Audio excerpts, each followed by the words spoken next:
Ever feel like you're putting in all the effort, workouts, walking, staying active, but still feel just as weak as when you started? If so, you're not alone. And it's not just old age. Today, I'm going to break down the 5 biggest reasons why people over 50 don't see strength progress and show you exactly how to finally get stronger.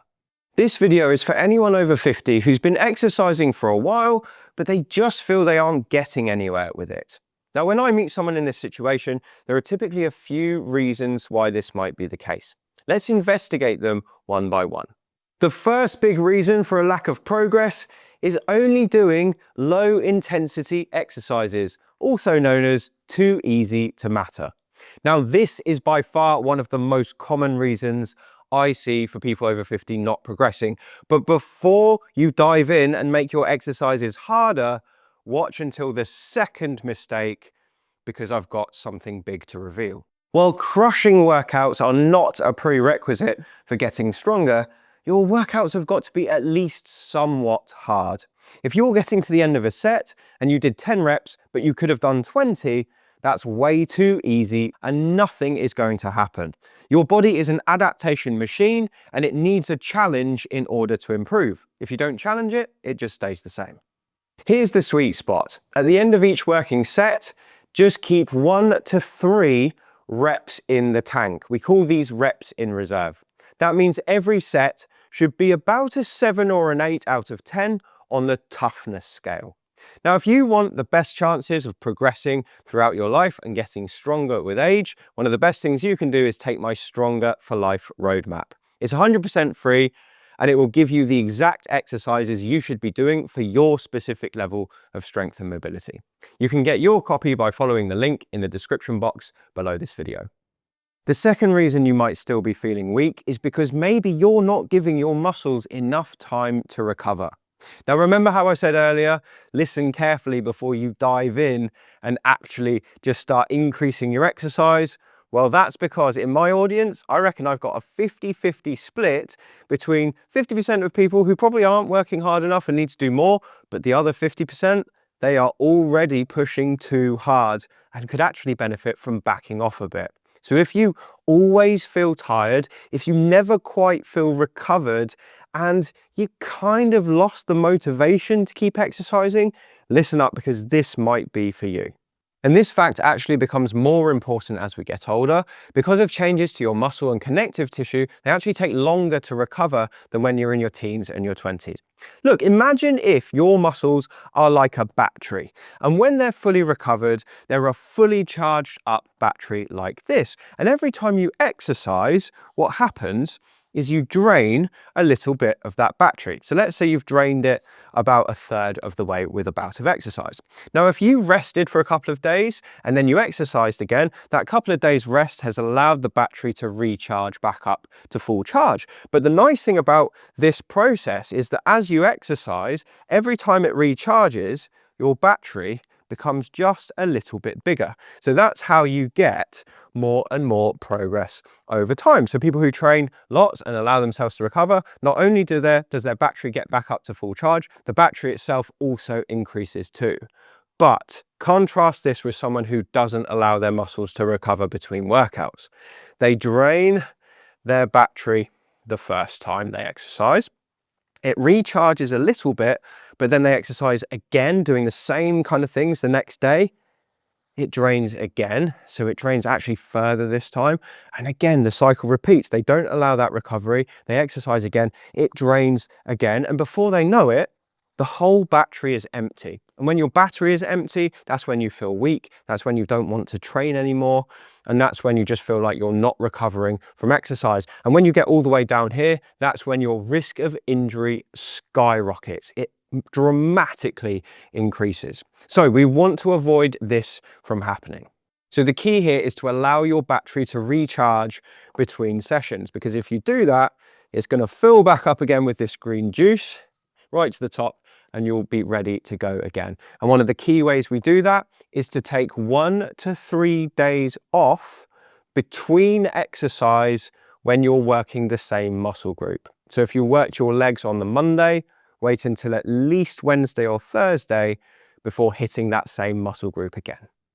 I've been trapped in this cycle so many times, and I used to believe that if I had a lack of desire to train, it was because I lacked motivation or discipline. And now I know that's completely false. If I lack desire to exercise, it's because my body needs a break. I'm probably overreaching, and it would be grateful for a rest. If that's you right now, here's my advice. Take between 3 and 7 days off, and in that time, do your normal walking, do a bit of mobility work, some light stretching, but avoid anything strenuous. At the end of that period, gradually reintroduce your strenuous exercise and see if the desire to train comes back. And in terms of how to set up your new weekly schedule, I recommend leaving a 48 to 72 hour gap in between strenuous workouts for the same muscle group. So if you went into the gym on Monday and you did squats and leg presses, wait until at least Wednesday or Thursday before you work your legs again. The third reason you might still not be making progress is because your diet isn't dialed in. Now, when we eat food, it does two very important things for us when we talk about exercise and recovery.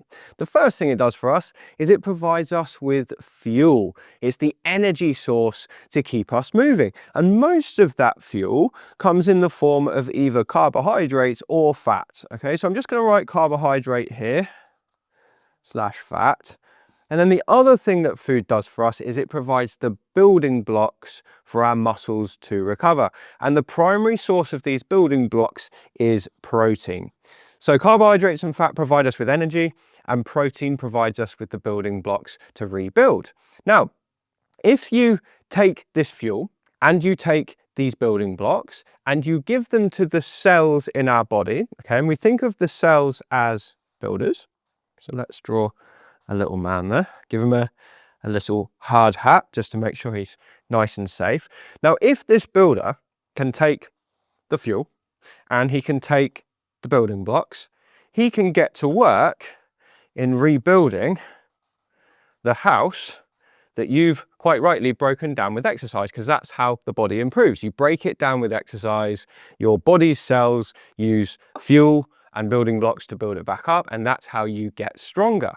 But if you're missing one of these two things, you're missing the fuel, so you can't power your little guys correctly, or you're missing the building blocks, which means that even if the guy is well powered, he's got no materials to work from, then you're just not going to recover as you were designed. So if people have any of the following symptoms, I often ask them to have a look at their diet.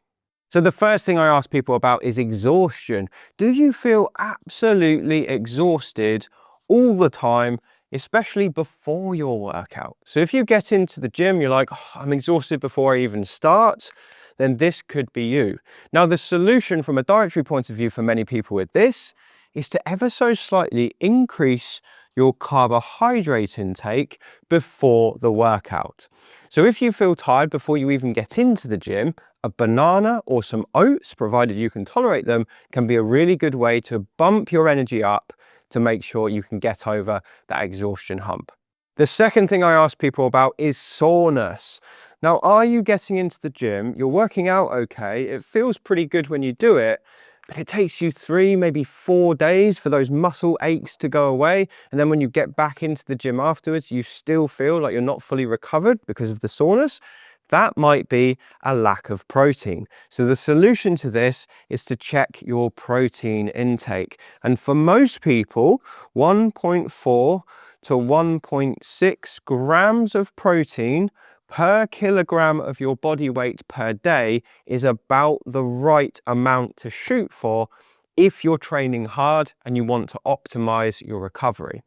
And then the third problem I ask people about is hunger. Because I don't know about you, but if you're already hungry before you work out, I know I can't possibly get the best out of my body when I go into exercise. And for these people, much of the time when you ask them, they've been restricting calories far too hard. So they're keeping their calories really low, but they're trying to push their exercise really hard. And something's got to give. Your body will just say, I've had enough. I can't push myself like this anymore unless you fuel me. So if this is the case and you're ravenously hungry all the time, look at your calorie intake and maybe try bumping it by 100 to 200 calories each day. And we're only using calories as a measure of food volume, really, to keep that hunger at bay and to give yourself a little bit more energy when you work out.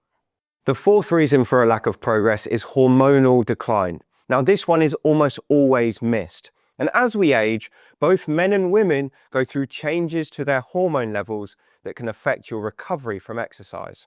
Women suffer a loss of estrogen, and men can lose testosterone at a rate of 1 to 2% per year after the age of 30. This means for a man who's 60, his testosterone could be 50% lower than it was in his peak years.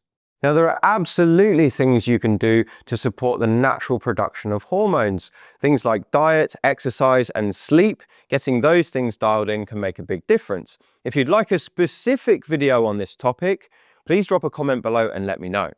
But that being said, if you feel this could be an issue, the first step should be always to go and get a blood test to see where your levels are at. Nowadays, HRT is available for both sexes and can make a dramatic difference to both exercise performance and quality of life. The fifth reason you might not be making progress is because you're doing the same routine over and over again. Now, this one is really common and it sneaks up on people. Here's how the story normally goes. You start a new workout routine, you're really excited to get into the gym and get going. You're going in there each day for a few months, it's going great, you're seeing progress, and then one day the progress just stops. You're thinking, well, I'm doing the same things, but I'm not getting stronger, I'm not getting fitter. What's going on? Now, at this point, most people make the mistake of saying, well, I'm obviously just not working hard enough. So let me increase my intensity and try and squeeze more juice from this lemon. But more often, the truth is, your body's just adapted and it needs a new challenge. If I was in this situation, the first thing I'd try and do is change my exercise selection. You can stick with the same reps and the same weight, but just choose different movements or different types of the same movement. So for instance, if I was doing lots of lateral raises for my shoulders with dumbbells like this, I've been doing it for a few months and it was getting stale, you could instead try and use cables or bands and do the same movement. So that would look something like this. So same thing, but you've changed the force curve. And if that still didn't feel great, you could change it to front raises instead, which works a completely different muscle group. And if that doesn't work, sometimes a new rep range can help. So if you've been doing 3 sets of 10 for ages now, try instead 3 sets of 20 reps. And yes, you'll have to use less resistance to do your 20 reps than you did for your 10, but it's a different stimulus for the muscles, which could just kick them into action and get you improving again. So those are the 5 things that hold most people back from making strength progress. I hope that video's been useful. Please drop us a comment and let us know if it has. There's another video on the screen right now which will show you the exact step-by-step method I use to build strength training programs for my over 50s clients. So click on that if you're interested, and I'll see you on the next one.